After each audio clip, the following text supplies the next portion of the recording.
আসসালামু আলাইকুম। Common confusing আরেকটা প্রশ্ন নিয়ে আমি আজকে আপনাদের সাথে কথা বলবো। এখানে একটা বাক্য দেয়া আছে, many a man dash in road accident. এখানে die, dies, have died, had died, চারটে অপশন দেওয়া আছে। আমরা আনসার কোনটা নিব?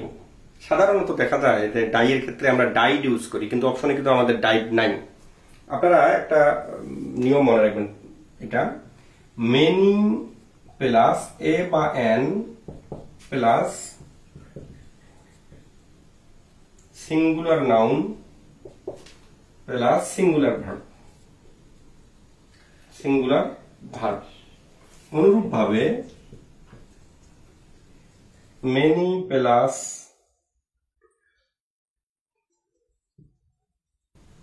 Plural noun plus plural verb. তার মানেটা হলো যে মেনির পরের নাউনটা যদি সিঙ্গুলার হয় তাহলে তার পূর্বে কিন্তু এ বা এন বসে, তখন কিন্তু ভার্বটা কি হয়? সিঙ্গুলার হয়।